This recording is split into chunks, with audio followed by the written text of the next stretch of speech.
Hi guys, welcome back to Chops Garage. We've got another flip on the go, and this one's a little bit different.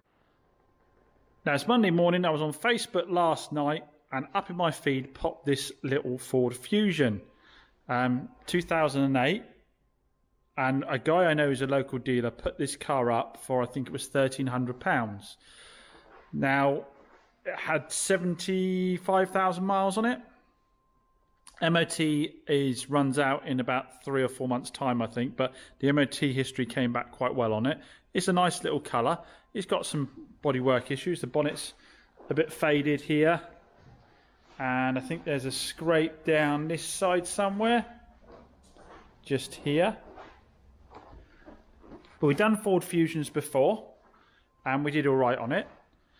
And it's a little car. People want little cars at the moment, but there's one big reason I got onto him right away and said, I'll have that car off you. I did do a bit of negotiation with him first, because obviously he's selling to me trade. He's not going to have any of the comeback of selling it to someone private. So that's obviously represents hassle-free sale for him. So we did have a bit of a negotiation, and we came down to £1,100, including free delivery on it. Now, you might think, James, 2008, £1,100, it's probably a £2,000 car, maybe £2,500 car at best, all done up. Because we did sell one, I think, very similar, didn't we, for about 2.5, I think, once we did all the paintwork and made it immaculate. And that had fairly low miles as well. It was around 60,000. But there's one big reason I grabbed this straight away with both hands. Wait for it. There we go. That bad boy. It's an automatic. And we know what the score is with automatics. The other thing is, he's already had the thing valeted. That seat needs a wet clean, but the rest of it's good. He's already had all the plastics done, already had it valeted, so it's ready to go. Now, like I say, autos at the moment, I've got a list of people that are interested in autos. Now, obviously, they still want certain colour combinations and engine combinations. This is 1.6. People are looking for small CC, but to be honest, auto, you go much below 1.6 and you'll be really struggling to get any get up and go out of it at all. So yeah, I thought for that kind of money, I mean, this, I ran it through Auto Trade and it says the retail is about 3,200 retail on it. Now the question is, I could do that, but I'd need to go around and do all the paintwork, I think, ideally, and make it mint. I mean, Auto Trade doesn't allow for that kind of thing. I guess it does it on the average price with other dealers. So other dealers may be selling theirs with marks anyway at 3,200. But ideally what I'd like to do is 2,995 it. Now 2,995... I'm going to put a new MOT on it. I could get stung on the MOT. Who knows how much that's going to cost. I really don't want to be getting too involved in doing paintwork, so I might try and sell it at 2,995 as it is. The other thing is, I might try and photograph it straight away, because he's had it valeted. If I give the wheels another quick clean, give that seat a wet clean, give it a quick hoover, I could take some pictures on it straight away and get it up for sale even before I've gone down and got it MOT'd. I just tried a little bit of T-cut on the corner of the bonnet here. It does give it a bit more shine, so I might do that first.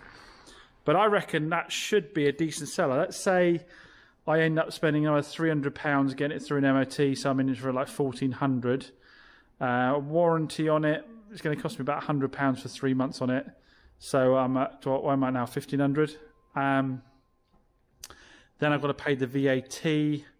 So about 1,200. I reckon I could make £1,000 at 2,995, maybe even 2,795, and move it quicker. So the Fusion was the one that I was really pleased with myself about getting yesterday, but I have dropped an absolute clanger on this. So I put a video up on it last night on TikTok. So I do short stuff on TikTok and obviously photos on Instagram, short little updates on TikTok. TikTok is full of lots of horrendous people. If you think that social media channels give root to trolls, you want to see TikTok, it's the worst, but it does get a huge amount of views. So yeah, TikTok being what it is, people jumped on and immediately started putting posts on there saying, you know, yeah, you said you got the car cheap, but you haven't mentioned it's categorized, you haven't mentioned it's damaged. Now, this is the problem, guys. I broke my absolute golden rule and I didn't car vertical this car before I bought it. So as soon as I started seeing those comments, I thought, hell, you know, I did think it might just be people trolling, but I thought I better hop on Car Vertical and get the check actually done. For those of you who don't know, you must do by now, Car Vertical is the service I use to check all of my vehicles. I check that vehicle before I bought them, because it has the largest online database of used car information that is out there. So it's an essential check to do on all vehicles, but I broke my own rule and didn't do it on this car. So as I said, once I started seeing the comments coming in, I hopped on my Car Vertical and did a check on the vehicle. So I hopped onto Car Vertical, hoping and praying it was just people trolling me on TikTok, but after running the reg through, it's come back with this report. Mileage is okay, not been stolen, but we have got an accident registered against this vehicle. It's not had outstanding finance. Down here we've got the spotted activity report, which will go through any points of data where the vehicle's been recognised. So, for example, we've got reports from the previous MOTs here. Then we've got the nice mileage graph, which is always good. You want to look for any indicators here of big dips and troughs due to the vehicle sitting or things like that. We can see that the vehicle started to be used for a lot more miles per year than it was previously in its life. Then we get to the damage report. And not only has this car had one record for having insurance write-off, but it's got 2 records. Category D, which has now been changed to Category N, which means the accident was non-structural, so only panel damage, not Category S structural.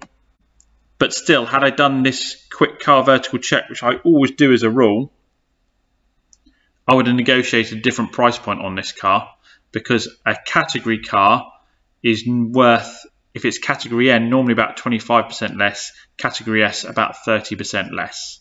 Don't do a chops, make sure you get a Car Vertical on any vehicle you're looking at, or perhaps you might need to do the same as me, check one you've already bought. Good news though is with Car Vertical they have given Chops Garage viewers a discount on their first Car Vertical report. So if you get to the description down below, you'll find that discount code.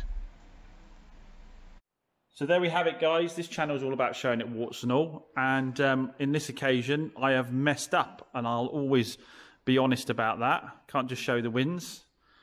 So on this one, I just got too overexcited about being automatic, about being it cheap and being local. So I just grabbed it and didn't do my normal checks, and absolutely should have done the Car Vertical on it first. Luckily, I shouldn't get too badly burnt with this. At like £1,000 on the car, even with the allowance for it being category write-off, you are probably still around 2,700, I'd say, sort of retailish for it. If I don't do the paint, maybe 2.5. I think at 2,495, an automatic with a new MOT, 2008, and 70-odd thousand miles on, should pretty much fly out the door. Just depends what the MOT costs me, I guess. I think realistically, not doing the paintwork is probably the way forward because of the CAT status. Getting it perfect probably isn't the thing to do on this car. But yeah, like I say, had it been a higher value vehicle, I'd have been stuffed, absolutely stuffed. Luckily, my belief as well is under £3,000, people really don't care. I don't think they should care anyway, to be honest. Under £3,000, it's not like you need to worry about what the resale value is when you get rid of it, because if you have it for 4 or 5 years, a £3,000 car is probably not going to be worth more than £800 or so anyway, is it? And again, people should just buy on condition and on mechanical, or probably even mechanical over condition, to be honest, at this age. So if we can make sure this has got a brand new fresh MOT and it is running sweetly, and just give it a bit of a buff up, it'll be a cheap car for someone.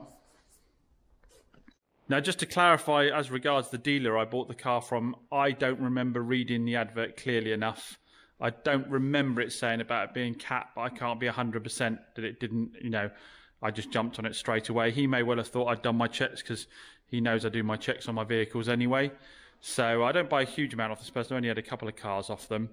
But I'm not going to put the blame on him because it was up to me to do the checks first.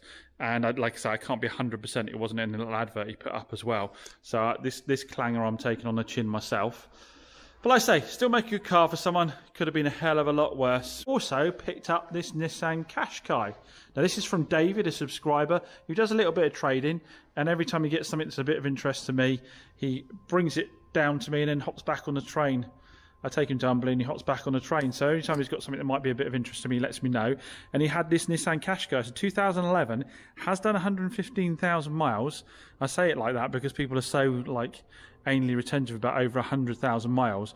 In reality, on a 2011, 115, that's about the average now, 10,000 miles a year. So it's about the average. And it is the 2-litre diesel, and it's chain driven, not cam belt. Now, I hadn't driven the 2-litre before. I quite like the 1500. I thought it was The 1500 diesel was quite a nice little drive on it, but this, like years ahead, it makes the car drive so nicely. It's so smooth. It's 6-speed, and that is such a torquey 2-litre diesel. You really just get up into 6th and you're just riding a great big wave of torque on it. It's super smooth. It actually, for me, makes the car so much better, actually. I hadn't driven one before, but yeah, really does. I'm quite impressed with that. So yeah, obviously I've done a run to the train station and back in it, and I'm really happy with the drive. It drives really nicely. It's got that traditional slight notchiness to the actual linkage in here, which you'll find on all the Dacia Sanderos, all the Qashqais when they get up in the miles a little bit. I think the bushes wear a little bit in that, but that's being finicky. I think most people wouldn't notice, to be honest. Condition-wise, it's the N-Tech, so it's got the reversing camera, the parking sensors, it's got the panoramic roof, it's got the cruise control, it's got the Bluetooth, so it's got all the toys on it.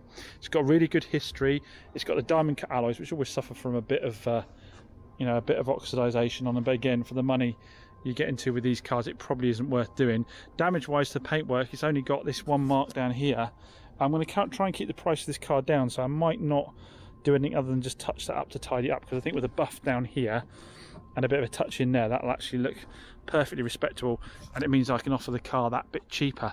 But the big reason that I grabbed this car, this is the big reason, +2. So we pop the boot. We've got a 7-seater, guys. 7-seater Qashqai. And I know, you know, again, 7-seaters are few and far between. So that should have a reason to appeal to a lot of people. And I'm hoping to be able to do a very keen price on it. You struggle to get a Qashqai under about 5k, don't you? But this one should be comfortably well under that. I'm hoping to be able to retail this for around about, I don't know, it depends what the MOT is going to cost actually, so I shouldn't say a number now until I know for sure. But no, drives absolutely lovely. Well impressed with that 2-litre in there. Yes, it'll be more road tax, but when you actually spread that over the cost of a year, it doesn't also make an awful lot of difference, does it? And for me, worth spending the extra bit because it drives that much nicer.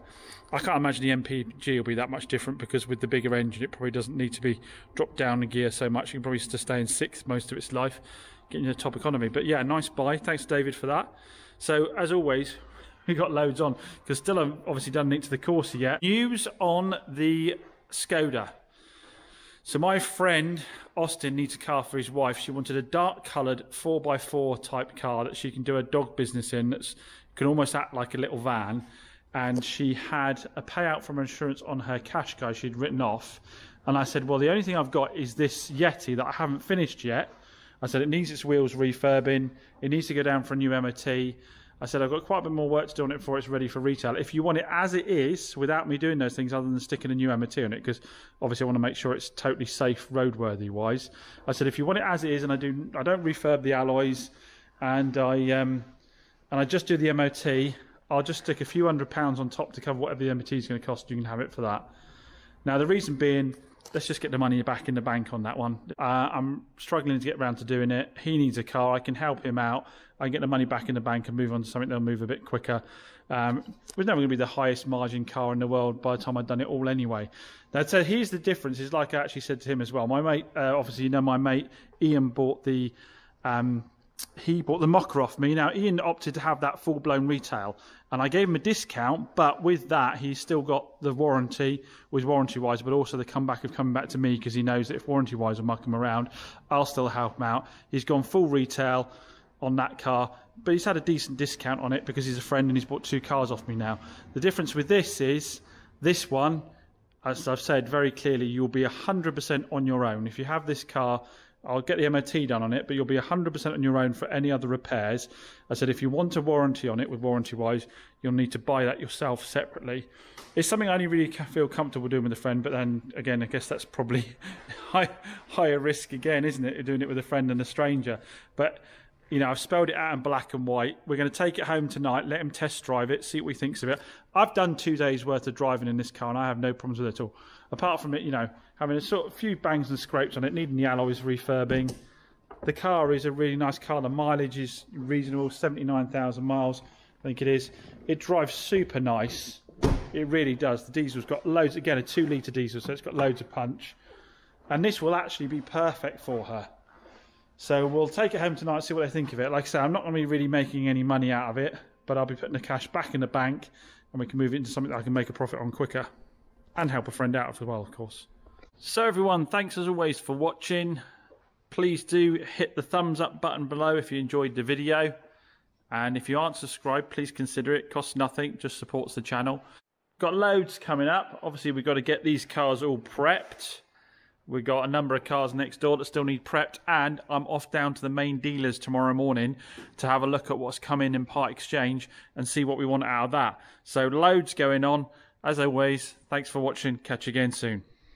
Oh, just one more quick reminder. Don't make the mistake I did. If you're looking at a new vehicle or you've got one recently you haven't checked, get down in the description down below, use my link to get yourself a Car Vertical. And I want to thank Car Vertical for being a continued sponsor of Chops Garage.